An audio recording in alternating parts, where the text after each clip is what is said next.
Hello,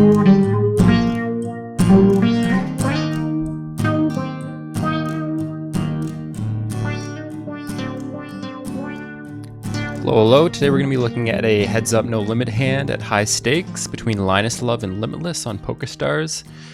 Blinds $100, $200. So let's take a look at the action here. We have Limitless in the small blind, LLinusLLove posting the big blind. Limitless opens to 2.5x, LLinusLLove flatting. Flop comes down King 3, 9 monotone. And chicks to Limitless, and he c-bets about a quarter of a pot here. LLinusLLove makes the flat. Turn comes Jack of Spades. Checks to Limitless here, he checks back as well. And river comes the 5 of Spades, pretty blankish river. LLinusLLove checks. Limitless bets pot, or sorry, about 2/3 the pot on the river here. And LLinusLLove makes a raise of about 5 times his bet here on the river. And Limitless makes the call. And when they flop him over, LLinusLLove has the bluff with the Queen of Hearts, 5 of Diamonds. So bluffing with a weak pair blocker here. And Limitless made the call with a pretty good 2-pair on the river here. So this is an interesting hand to me that I want to take a look at because I've been thinking a bit about river play recently and how we should think about constructing ranges here. As well, this is kind of a situation, you know, bet flop, check, check, turn. That's going to crop up a lot in your games if you're playing good opponents. So it's worthwhile to have a look. Okay, so we're taking a look at the hand in GTO Plus post-flop game theory solver here. And I'll briefly go over some of the parameters that I use for the simulation here. We have this opening range for imposition, about 80% of hands on the button here. And then small blind flatting this capped range in the big blind, about 52% of hands, but you know, 3-betting about 20%, you know, the top end of the range here. Flop King 9-3. Effective stacks of about 130 big blinds. We have high stakes rake here. And basically on the flop, we just have the option of having the 1-bet sizing the quarter pot here. I ran previous simulations here with different bet sizing, and this was kind of like the dominant strategy, so I simplified it here. And then on the turns and rivers, we have 3 different bet sizings to make sure our grounds are covered. We have the small block bet, we have kind of like the medium potish bet, and then overbets to make sure kind of like the wide spectrum of strategies are covered. And then in particular, I was interested in river play here. So for LLinusLLove's check raise decision, I have 3 different sizings played with here to see which one's best. 125% being the one that he ended up choosing. Okay, so looking at the flop strategy for Limitless, when it checks to him on the button, basically you should be mixing c-bets about 60% of the time here for the quarter pot. And this is like a typical strategy that crops up for how to play monotone boards in position. Generally like a highly mixed strategy, especially heads up with the ranges are so wide, where you just kind of bifurcate your range such that your betting range is slightly stronger than your check back range, but maintaining a relatively balanced composition between the two. So favoring betting lines with your flushes, you know, sets really like the betting line, presumably because if you do hit a full house, you can really go to value town against flushes that your opponent is going to have a lot of. Things like 2-pair and overpairs, you know, these things like the bet, but you're going to be mixing a lot of the top pairs, medium pocket pairs, middle pairs. These things are highly mixed for the most part. And in terms of like your air hands and draws, you're favoring the betting line with your nut flushes, second nut flushes, but mixing heavily with most other things like gut shots, all that kind of stuff. So facing the c-bet from Limitless, since the bet is only a quarter pot, LLinusLLove should be continuing here approximately 75% of the time and continuing mostly with calls, not really playing monotone flops too often in the raising line that aggressively. Generally speaking, when both players can have, like an equal distribution of nutted hands, in this case, both players have a lot of flushes, it kind of leads to a bit of passivity in general for the optimal solutions. And strategy for LLinusLLove is fairly easy to find, I think. Basically, any pair is obviously continuing to the quarter pot, so all the 3x, that kind of thing. All the ace high is going to continue to the small bet.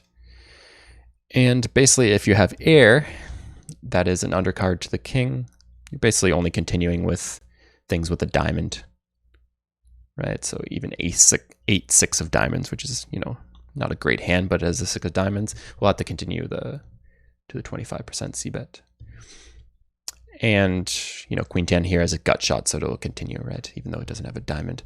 So all in all, pretty easy to find that continues, I think, for the strategy in this situation. Basically, fold all the garbage, but if you have a draw or a pair, then you can easily justify a call to just a 25% c-bet size. And LLinusLLove calls, turn comes jack of spades, and he checks the limitless on the button here. And on the turn, button should adopt a more polarized betting strategy, opting for a larger size. Here we have 82% of the pot, so close to pot bet here. Not using any overbets. Again, I don't think it's something that's too typical to be overbetting on monotone boards when, flushes are in both opponents' ranges. You could also mix in some smaller bets here with like middle pair type hands like jack 8, that type of stuff. But if you wanted to eliminate that from your turn strategy completely, I don't think it would matter too much in terms of your EV. And yeah, we won't spend too much time on the betting range here since limitless does check back, but basically betting things like flushes and straights sets at a high frequency, 2 pair over pair, but highly mixing with the top pairs is when you start getting a lot of checkbacks. So decent amount of checkbacks with top pair. Middle pair is going to be highly checked back here, only opting to use a small bet sizing when they do decide the bet. All the weak pairs essentially checking back, and ace high that doesn't have a flush draw checking back. But if you do have the nut flush draw and a ace high that doesn't have good showdown value, like ace 7, that kind of thing, then that's being bet. So yeah, basically a check back range that is composed a lot of things that want to navigate to showdown. So middle pairs, ace high type of hands here. Okay, and in terms of specific hands here, limitless had the king 9 of spades, I believe, and that's one combo that's mixing approximately 50-50. And 2 pairs in general, there are some combos, there are some hands like king jack here, 9-3, jack 3, which are pure bets, but most of the 2 pair combos here are mixing, particularly ones with diamonds are going to be favoring a check back here, which there isn't too many that have a single diamond, but say like jack 9 and king jack. And ones without a diamond are looking for their value now. Okay, and limitless ends up checking back the king 9, and river comes 5 of hearts. And now LLinusLLove is sitting here with the queen of hearts, 5 of diamonds, wondering what to do. And I think it's pretty easy check to find on the river with kind of this weak showdown value with the pair of 5s. Though, you never know. It's a bit harder to find the idea that you're going to be check raising with it. But let's look at strategy in general here on the river. River strategy is often quite complex because there's incentive to have multiple bet sizings with different portions of your range.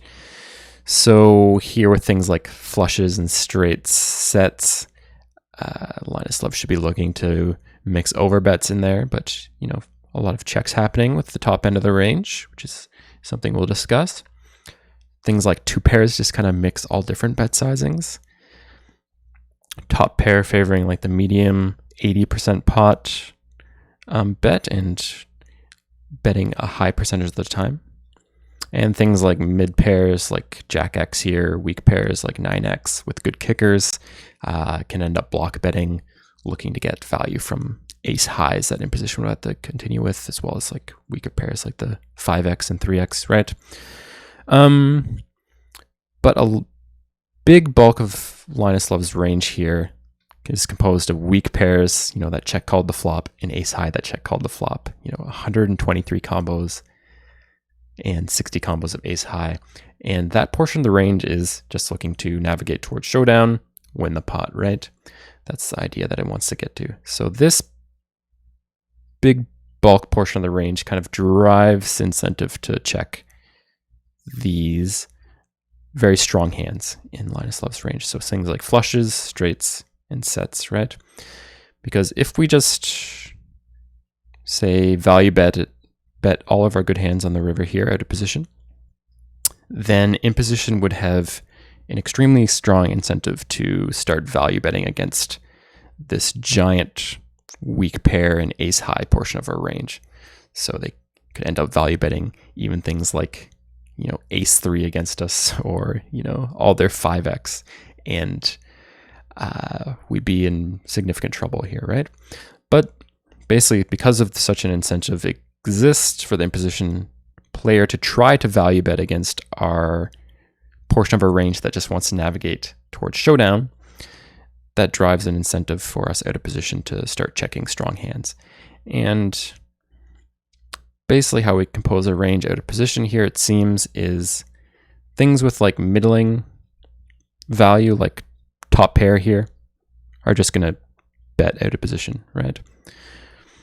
And go for the value. Things like decent mid pair can just block bet, right? Two pairs, generally just betting. But hands that have the opportunity or are valuable enough to check raise, like sets, straights, flushes, these things will mix in checks about 50-50 and look to get that value from a check raise. And loading up our range here with very strong hands and then weak hands, we'll end up forcing the in-position player to check back more of their hands and, get us happily to showdown with our ace high and weak pair and not allow him to value bet against us. So we do check here with the queen 5, which is part of that weak range, right? The 5X just wants to get to showdown. And on the button here, Limitless, of course, is going to be value betting his 2 pair here on the river against us. And his value bets can extend at the equilibrium down to, middle pairs like Jack X can value bet here. And, kind of as I was discussing earlier, if we didn't have these strong hands in a range, likely an exploit that imposition here could take would be to value bet all this Jack X and even all this 9X and stuff against us, and really put us in a bad situation. But finds the easy value bet with the king 9, obviously. And now Linus should respond, of course, by raising with all those value hands that were checked as traps on the river. Even 2 pair, a slice of it getting thrown in there, but not too much, right? Things like weak pairs kind of get mixed in calls and folds, favoring calls with the diamond blocker, like 9-7 diamonds. Typically a check call here, but 9-6 of hearts and spades, you can just kind of dump. But in terms of bluffs here, Linus does find the solver approved check raise bluff here with queen of hearts, 5 of diamonds. And how I think about finding check raise bluffs here, say over the table, is you're looking for hands that are kind of like perfect bluff candidates. So that have really, really good properties. Is this the perfect hand to bluff here? And queen of 5, queen 5 of diamonds kind of exemplifies that. For one, the queen is a good blocker because it blocks the queen 10 for the straight, which is a value hand that might be calling. Having a diamond obviously helps, since potentially imposition could be checking back some flushes on the turn. And pair 5s obviously helps because it blocks things like 2 pairs and sets. And particularly the 5 is a good one because it's the river card and our opponent checked back the turn. It blocks things that will be value betting the river that were kind of like improvements from the turn that would be checking back. So things like Jack 5, that would be a high frequency check back on the turn. Things like King 5, even a high frequency check back. 9-5, 5-5, 5-3. All these 2 pair hands that are likely going to have to, bet call the river here at a decent frequency at least. And other bluffs are things like 10-9 for essentially the same reason. The 10 of diamonds being a good blocker, it blocks the straight as well. As well as some bluffs here with, ace 10 of diamonds, also a good hand. The ace is just a decent enough card to hold because it unblocks bluffs at least. Like if imposition is bluffing, it's unlikely that he has an ace, I believe. And the 10 of diamonds is just a good blocker card to have for bluff raising this river, it seems. And in terms of sizing here, river sizings are a bit hard to consider here, but optimally Linus should be going even larger here on the river. He ended up raising to 26 big blinds, which is in itself a pretty large raise. Limitless bet 5 big blinds here on the river. And this is about 5x that, but optimally we should go to about 40 big blinds, or potentially even larger if I was to give a larger sizing here. And some potential exploits that you might want to consider with how population plays. Let's say on the river here, we don't protect our checking range here, or we don't check any strong hands. And let's say LLinusLLove always bets strong hands like flush, straight, set here on the river. What would happen? Here we see his EV on the river is 4.32.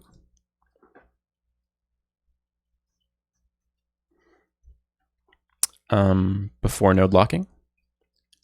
And afterwards it drops to 3.74. So quite a large drop in EV, almost about half a big blind in EV lost if you do not protect your checking range here on the river, which is about, that's a 50 big blind per 100 mistake if imposition can find the optimal exploit. And kind of as we discussed, if we're not protecting our checking range here at a position on the river, optimal exploit is going to be value betting literally almost everything. So as weak as 9-7 here for value. So that's third pair weak kicker value betting here. And since there is so many value bets, favoring over bets even here on the river a lot of the time, since imposition can value bet so thinly, they can also stuff in a lot of bluffs. So even ace highs here prefer bluffs. All right, I think that will wrap up the analysis for this hand. As always with these LLinusLLove hands, not really doing any hardcore study work here, but more of getting a picture of how Linus thinks about poker here. And certainly the queen 5 bluff hand here is kind of a very logical move for a check raise bluff here. It's just kind of like a perfect bluff candidate hands that Linus is good at picking out, which gives his reputation for being one of the best players in the world. If you like this video, if you want to see more and motivate me to keep on making them, please like and subscribe, as well as comment with any strategy discussion here. I'm always interested in entertaining people's thoughts on strategy, that kind of thing. and trying to improve as best as we all can.